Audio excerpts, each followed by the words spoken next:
Vamos a esta hora al balance desde el Palacio de la Moneda. Ahí está el ministro París. Desde el Palacio de la Moneda, dando el informe diario con respecto a la pandemia. Como siempre, quiero agradecer a los canales que se unen a esta transmisión en forma voluntaria y agradecer también a los periodistas que están presentes en la Moneda y que hacen las preguntas correspondientes. Hoy día tenemos dos invitados, el doctor Milton Larrondo, especialista en inmunología y hematología de la Universidad de Chile, un reconocido especialista, y tenemos también invitado al doctor Rafael Araoz, encargado o jefe de epidemiología del Ministerio de Salud, y como siempre me acompaña uno de los subsecretarios hoy día, Arturo Zúñiga, de redes sociales. La subsecretaria de Salud Pública está en regiones inaugurando una residencia sanitaria. Para nosotros es muy importante recordar que la cuarentena debe mantenerse. Es muy fundamental que la gente respete la cuarentena. Ingresar a una cuarentena, o van a ingresar hoy día, en la tarde, Los Andes, San Felipe, Rancagua, Machalí y el área de la ciudad urbana, el área urbana de la ciudad de Curicó, para que la gente esté atenta. Esto significa incorporar 700.000 nuevos habitantes de Chile a la cuarentena. Y con estos 700.000 vamos a completar 8,5 millones de habitantes de Chile en cuarentena, una cifra muy importante.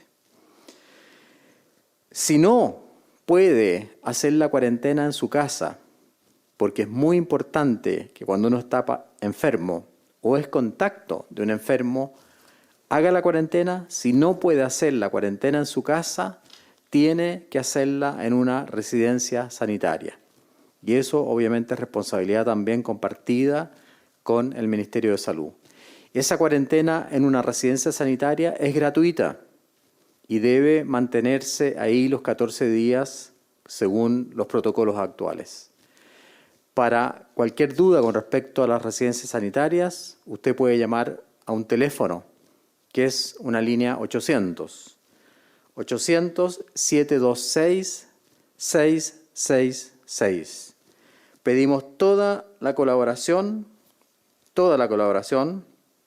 para que la gente ocupe las residencias sanitarias. Sabemos y escuchamos a aquellas autoridades que quieren llamar a toque de queda más temprano, pero nosotros insistimos que si se cumple el distanciamiento físico, lavado de manos, bajar la circulación, cumplir la cuarentena, cumplir el toque de queda, en las condiciones actuales lograremos, espero, las mismas respuestas positivas en la población. De todas maneras, no estamos ajenos a escuchar la opinión de otras autoridades con respecto a esta sugerencia. Respecto al debate que se ha instalado en la opinión pública, en el sentido de que se habría establecido como política la política de rebaño, quiero aclarar que eso no es así. Todas las medidas que tomó el gobierno de Chile son absolutamente incompatibles justamente con la política de rebaño.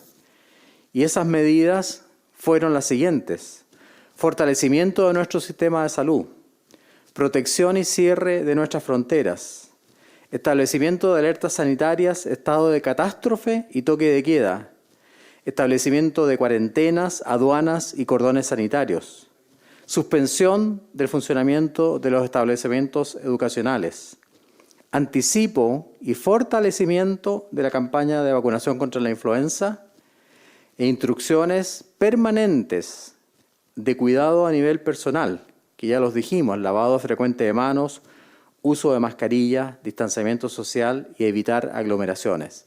Ninguna de estas medidas apoyan o avalan la teoría de que se implementó el lograr el efecto rebaño, todo lo contrario. En el día de mañana, el informe epidemiológico incorporará datos adicionales aportados por el DEIS en cuanto a fallecidos relacionados al COVID. En este sentido, quiero solicitarle al doctor Rafael Araoz que nos explique esta nueva modalidad.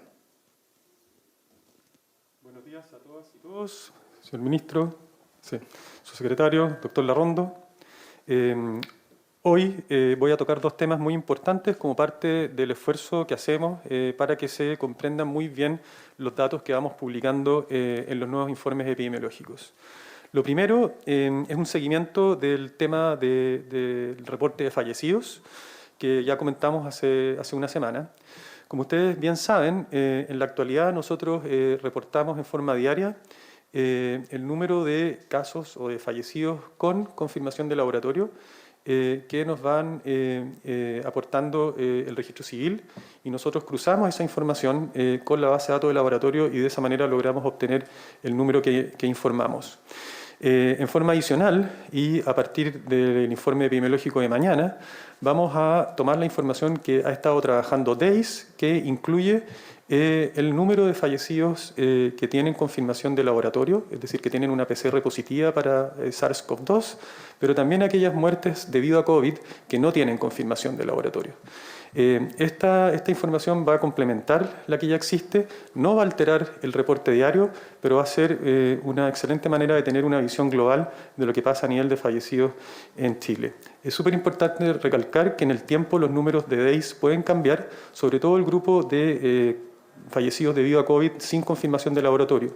Y esto es porque DEIS hace un trabajo continuo de revisión de múltiples fuentes de datos. Por lo tanto, fallecidos que están en el grupo sospechoso o no confirmado pueden pasar al grupo confirmado o pueden ser descartados. Por lo tanto, futuros cambios en ese grupo no deben ser interpretados como errores, sino al revés, como trabajo robusto que hace el Departamento de Estadística e Información en Salud. Eso, como les digo, va a estar reportado por primera vez a partir del informe que confeccionamos hoy y que se va a publicar mañana alrededor del mediodía, y va a seguir ocurriendo en forma semanal de la misma manera que ya les acabo de comentar. En segundo lugar, y para terminar, existe, ustedes saben, en relación a los casos, una categoría que se llaman casos probables, que son personas que se enferman, es decir, que tienen síntomas de COVID y que tienen un nexo epidemiológico, es decir, son contacto estrecho de un caso confirmado de COVID. Esto nosotros lo implementamos hace aproximadamente 2 semanas y son personas que están en el sistema de notificación, que están dentro del seguimiento habitual que hacemos a los pacientes con COVID y que para todo efecto se manejan como casos confirmados. Por lo tanto, lo que se ha ido juntando y la información que hemos ido logrando rescatar durante estas 2 semanas será reportada mañana como número de casos probables y, para que todos ustedes sepan, son casos que están dentro del sistema y que están siguiendo todas las medidas de salud pública que corresponden. Ministro.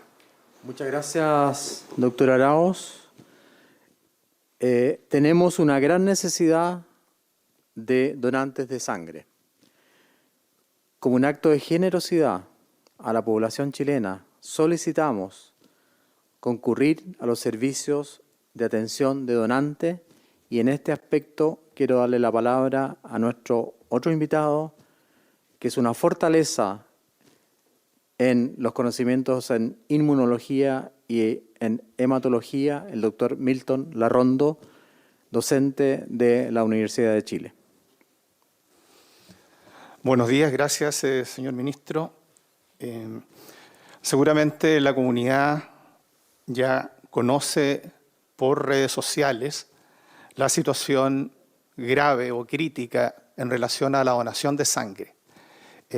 Lamentablemente, y es producto obviamente no deseado de los llamados al distanciamiento físico, a las cuarentenas, justamente para reducir la tasa de contagios, eso ha lamentablemente influido en la falta de donantes. Nosotros tenemos una caída en la disponibilidad de sangre a nivel país alrededor de un 50%. Y por supuesto, solamente se ha reducido desde el punto de vista de la necesidad transfusional las cirugías electivas. Todo el resto, cirugía de urgencia, pacientes oncohematológicos, pacientes graves que llegan a la urgencia politraumatizados, pacientes en UCI con COVID o sin COVID han seguido requiriendo componentes sanguíneos, glóbulos rojos y plaquetas. Y no queremos llegar al nivel en que la satisfacción de esas necesidades transfusionales no se produzca. Les puedo adelantar que los clínicos utilizan los componentes transfusionales como última alternativa antes de indicarlos. Y esa última alternativa tiene que estar disponible. Y con la caída de la disponibilidad no vamos a poder satisfacer esa necesidad. Por eso es este llamado, que es importante que el quedarse en casa es fundamental que se mantenga. Pero hay una excepción. Y esa excepción es ir o concurrir a una emergencia médica, y la segunda excepción que van a tener los salvoconductos, los permisos, es ir a donar sangre de manera agendada, con todas las medidas de seguridad que disponen todos los servicios de sangre de Chile.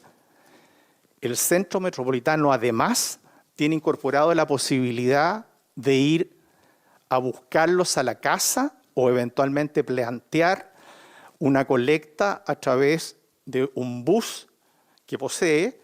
En consecuencia, del punto de vista de la seguridad para el donante y la atención con calidad, con las medidas de seguridad que van a recibir en los servicios de atención de donantes, siempre va a ser óptima.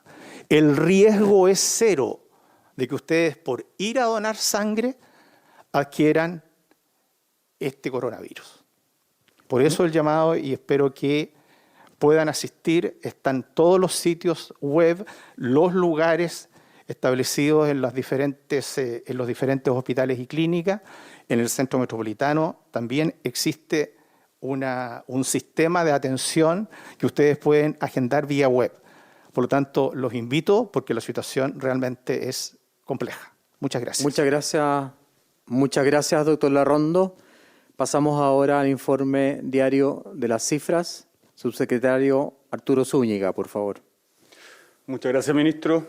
Bueno, complementando la información que entregó el doctor Larrondo, es muy importante que se agende con el objetivo de evitar aglomeraciones en el Centro Metropolitano de Sangre.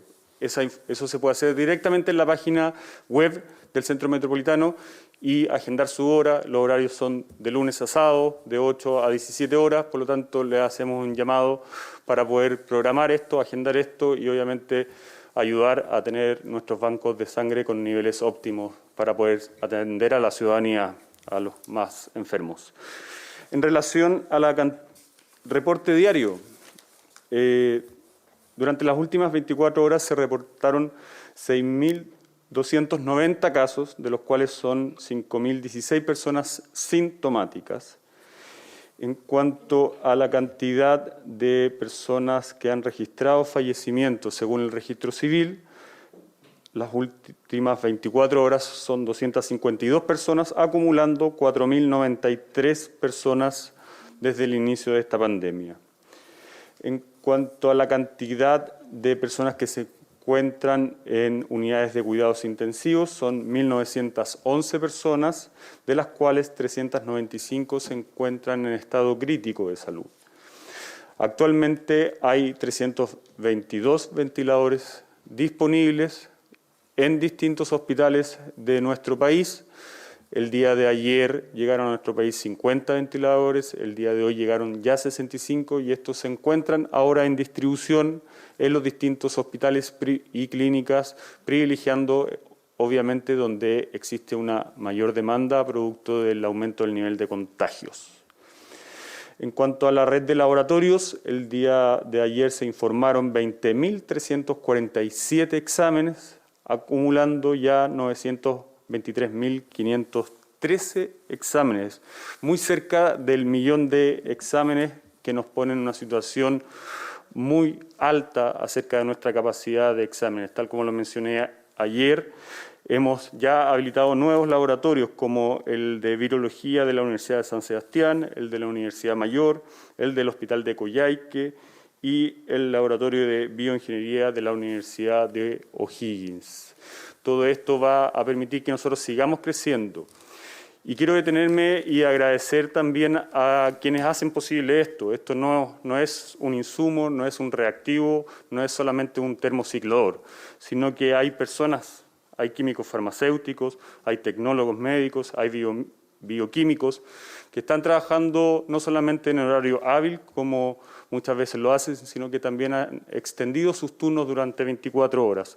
Es un trabajo que no se ve cuando uno visita un hospital, no se ve cuando uno visita un centro de salud. Es un trabajo silencioso, pero es fundamental. Si no tuviésemos estas personas, difícilmente podríamos identificar a quiénes son las personas que tenemos que aislar y a las personas que tenemos que trazar.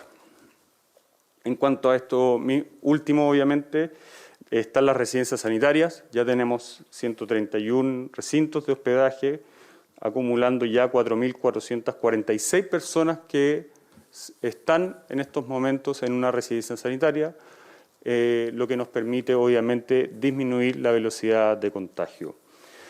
Tal como lo mencionó el ministro, existe un teléfono que es el 800-726-666. 800-726-666. En ese teléfono, todas las personas que sean confirmados o casos sospechosos pueden llamar para poder solicitar realizar la cuarentena en un lugar adecuado que cumpla las condiciones, con el objetivo de que no pongan en riesgo a quienes más ustedes quieren, que son sus familiares, sus padres, sus abuelos, sus madres, sus abuelas. Eso es, señor ministro. Muchas gracias, subsecretario. Quisiera recordar que el presidente Piñera, junto con el ministro de Salud de la época, ministro Mañalich, ya el 2 de enero, en una primera reunión, relacionada obviamente con la alerta que se produjo en China, comenzaron a preparar este plan para atacar la pandemia que estamos sufriendo debido a la infección por coronavirus. Por lo tanto, el presidente Sebastián Piñera ha estado preocupado desde el inicio de la pandemia de este problema. Quisiera destacar esa labor porque creo que hay que recordar también los hechos positivos que nos están permitiendo mantener una letalidad bajísima y una gran cantidad de exámenes que nos permiten obviamente identificar a las personas infectadas. Pasamos a las preguntas. Ministro, ¿cómo está? Buenos días. Justamente lo quiero llevar a esta polémica en torno a la inmunidad de rebaño. Usted mencionaba que todas las medidas que tomó el gobierno son incompatibles con las políticas justamente de rebaño, pero para contextualizar la pregunta le quiero citar y de forma literal lo que han dicho algunas autoridades del ministerio. El 2 de abril pasado el exministro Jaime Mañalich dijo que el esfuerzo aquí no es que nadie se contagie, sino que se contagien las personas, porque la única manera que tenemos para protegernos de esto es que la gente se contagie, pero de una manera lenta. El 14 de abril, la subsecretaria Paula Daza dijo en una entrevista que había que lograr que las personas se vayan enfermando progresivamente, mientras que el 30 de ese mismo mes, el también exministro dijo que la inmensa mayoría de la población se va a enfermar y quedaría inmune por un tiempo y habría justamente una inmunidad de rebaño. En este contexto es finalmente por qué el gobierno sale a negar lo que en un principio fue la principal estrategia para enfrentar la pandemia, situación que finalmente se respalda con las declaraciones que les cité anteriormente. Muchas gracias por la pregunta. En realidad las declaraciones no se pueden borrar, pero la verdad es que la estrategia que se implementó no avalaba esa estrategia de rebaño, todo lo contrario, ya lo dije, fortalecer el sistema público, cerrar las fronteras. Chile fue uno de los primeros países de Latinoamérica que cerró las fronteras. Establecer la alerta sanitaria, el estado de catástrofe, el toque de queda, también fuimos pioneros. Establecimiento de cuarentenas, aduanas y cordones sanitarios. La suspensión de los establecimientos educacionales en su funcionamiento y la anticipación a la vacunación contra la influenza. Todas aquellas medidas apuntaban justamente a no privilegiar esa estrategia de rebaño. Si se declaró en algún momento o se comunicó ideas que apuntaban a esa estrategia, creo que no fue, digamos, la estrategia que realmente el gobierno siguió. Y eso está desmentido por los hechos, porque hacer una estrategia de esa magnitud, como usted dice, esperar que la gente se infecte, no fue realmente la política del gobierno, todo lo contrario. Por lo mismo, se fortaleció el distanciamiento social, se fortaleció el testeo, se fortaleció la capacidad de llevar a aislamiento a la gente a las residencias sanitarias y se insistió permanentemente en el lavado de manos, en el uso de mascarillas, en respetar la cuarentena, respetar el toque de queda. Eso obviamente no se habría hecho si nosotros hubiésemos tenido la mínima intención de que la gente se infectara. No es así, todo lo contrario. Si uno toma medidas para evitar la infección, está justamente en contra de la estrategia de rebaño.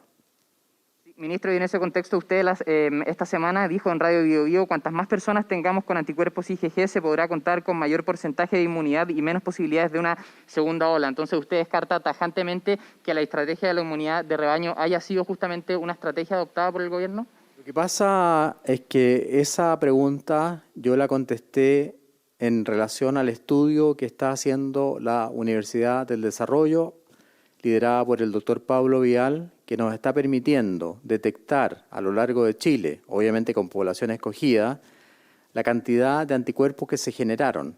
Hoy día, por ejemplo, salieron noticias internacionales que en algunos países la cantidad de anticuerpos en las personas no es mayor del 6%.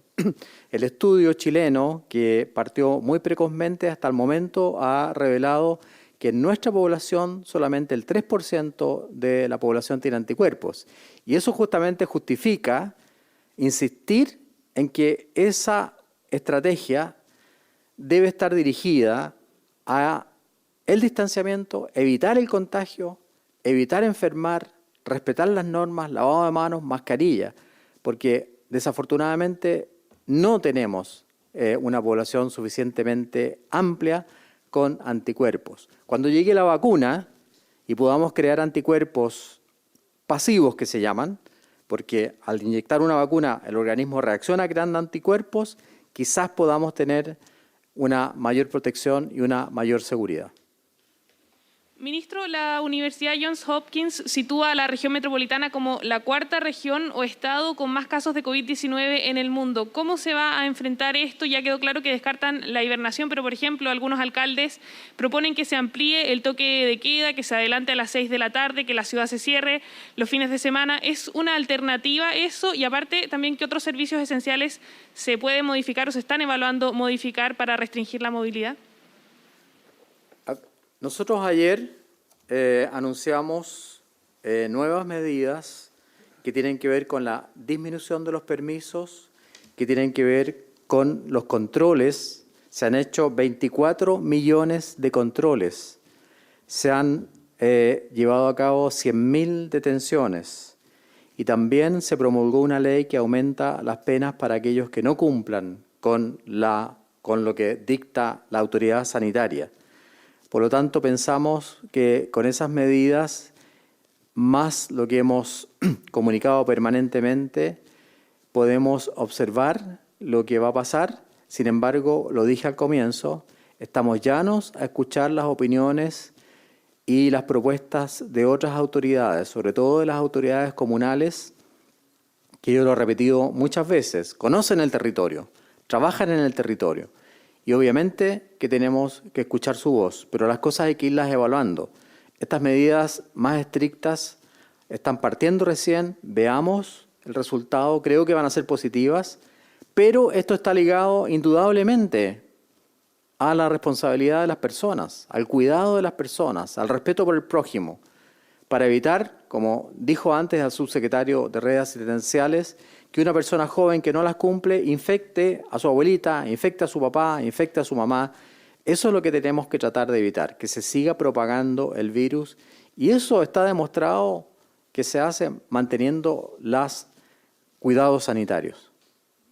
Pero respecto a los servicios que son considerados esenciales, ¿qué medidas se van a tomar? ¿Va a haber cambios, por ejemplo, qué se está pensando respecto a las ópticas, a las farmacias que funcionan, como usted ha dicho, muchas en una sola esquina, los servicentros, y también los delivery que no son necesariamente de alimentos, sino de otros productos que probablemente no serían considerados esenciales en otro contexto? Lo dijimos ayer, se van a hacer modificaciones, obviamente, mediante georreferenciación se puede hacer, para que en una misma cuadra no necesariamente hayan 5 ópticas abiertas o en una sola cuadra hayan 4 farmacias abiertas. O sea, tenemos que hacer un control y usted tiene toda la razón con respecto a eso. Con respecto al delivery, ya establecimos que va a haber un cruzamiento entre la solicitud del permiso y la presencia o ausencia de un test COVID positivo en esa persona que igual va a volver a trabajar cuando se recupere. O sea, esas medidas obviamente que van a contribuir. El tema de los servicentros también se puede limitar su apertura, van a contribuir a disminuir la movilidad, de lo cual hablamos ayer. La movilidad también, el exceso de movilidad también contribuye al aumento de la diseminación viral. Por lo tanto, son varias estrategias que estamos implementando para controlar esta situación que, como usted ha dicho, ha sido destacada por Johns Hopkins. Buenos días. Sobre el caso probable que ahora queda claro que se va a empezar a incorporar en este informe epidemiológico, saber cómo se va a trabajar también, si es que se van a considerar dentro de la cantidad de casos activos. Recordemos que con esta cifra también se toman muchas de las medidas sanitarias y que nuestro país, como señalaba la colega, ya se considera la región metropolitana como la 4ª ciudad con mayor cantidad de contagios. Saber si se puede profundizar sobre el caso probable y además, ¿qué opina el doctor Milton, aprovechando que está acá, del tratamiento con plasma de personas recuperadas para aquellos pacientes graves por COVID-19? Muy buena pregunta. Voy a darle la primera pregunta a nuestro especialista en epidemiología, el doctor Arauz, y la segunda pregunta, obviamente, al doctor Milton Larrondo. Rafael. Gracias, ministro. Bueno, es una muy buena pregunta. Los casos probables, efectivamente, nosotros los consideramos como casos confirmados para todo efecto. Por lo tanto, sí se manejan como casos activos y sí se consideran en el recuento.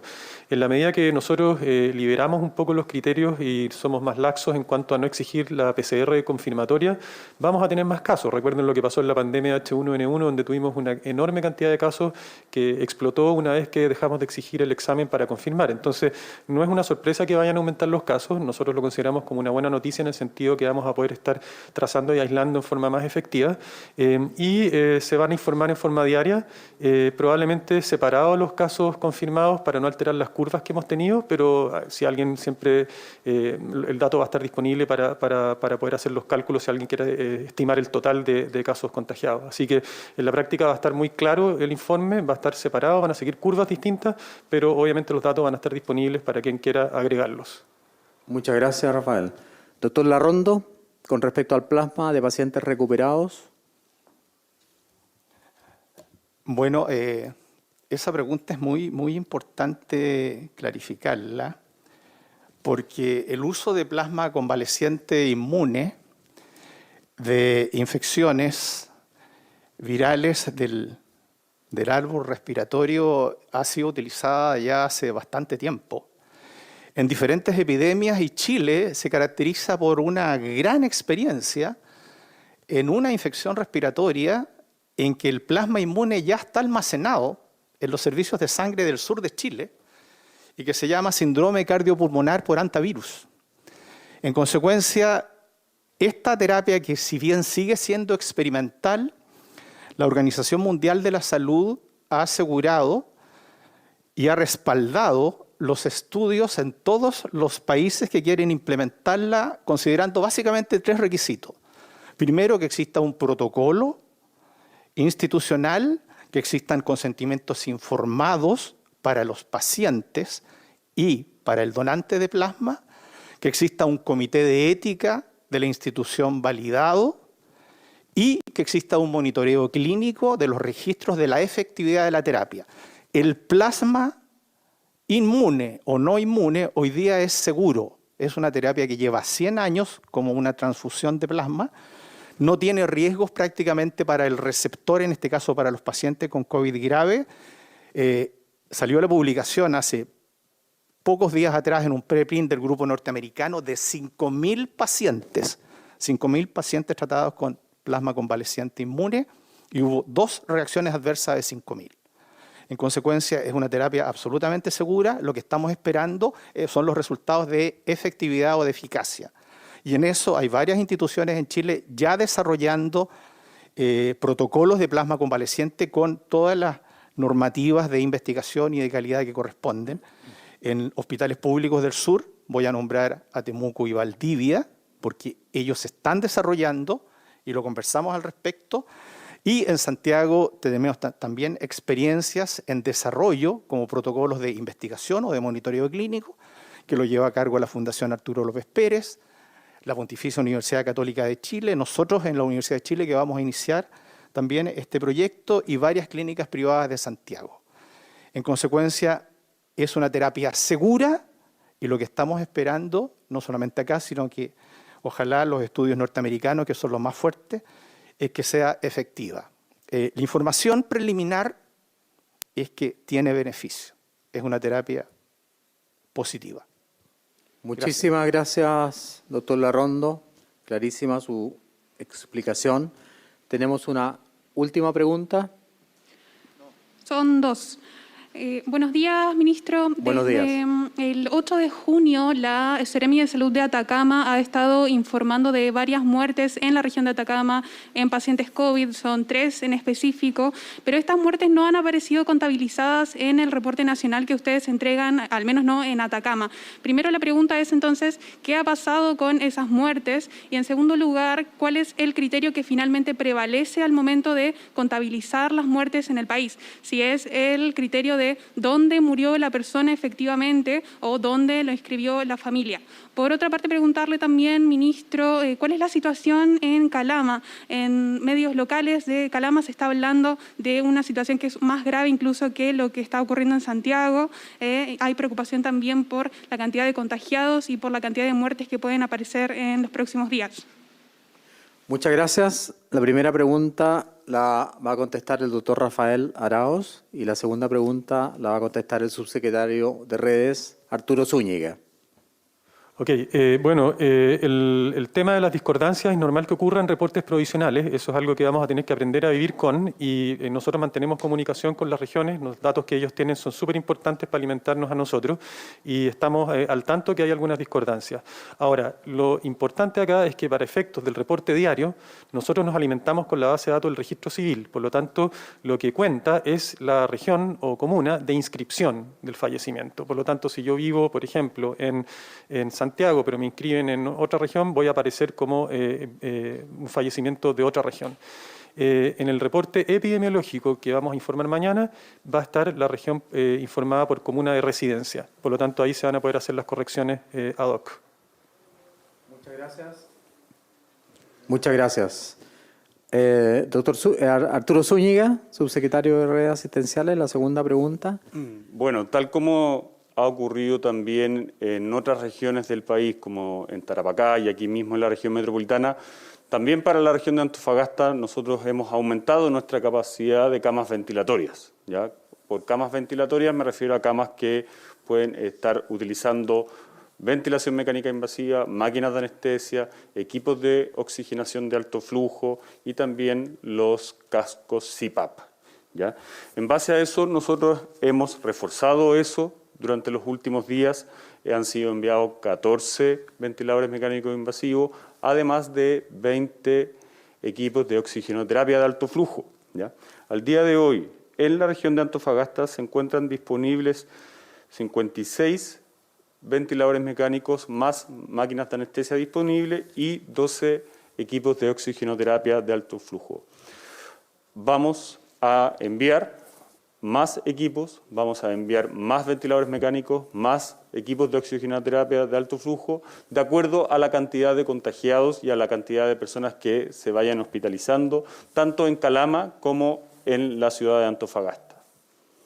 Reitero, perdón, mi pregunta sobre lo que ocurrió con las muertes en Atacama. Decía, son 3 que ha anunciado la Seremi de Salud de Atacama y que no aparecen contabilizadas. ¿A qué se debe esto? ¿Es un desfase o cuál es la explicación? Lo explicó el doctor Araoz recién, pero lo vamos a explicar nuevamente. Sí, efectivamente hay discordancias que las vamos trabajando en el tiempo. O sea, es importante que todos sepan que eso nosotros lo sabemos y tenemos comunicación con las regiones. La explicación más probable es la que le menciono. Nosotros tenemos en el reporte diario el informe del lugar de fallecimiento. O sea, el lugar de fallecimiento en realidad es lugar de inscripción del fallecimiento. Por lo tanto, esa es la explicación más probable. Muchas gracias. Damos por terminada la conferencia de prensa. Gracias a los canales que se han sumado, gracias al equipo comunicacional de La Moneda. Buenos días.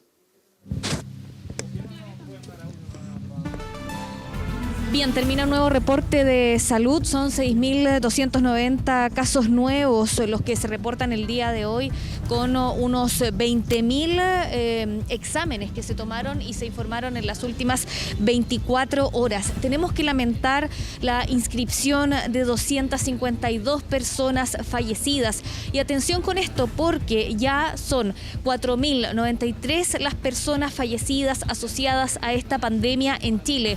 Más de 4.000 personas, 4.000 familias que han sufrido la pérdida de un ser querido en estos 3 meses de pandemia. En la UCI también van aumentando día a día las personas internadas. Son 1.911 las personas, 1.645 conectadas a ventilación mecánica y 395 pacientes en un estado crítico.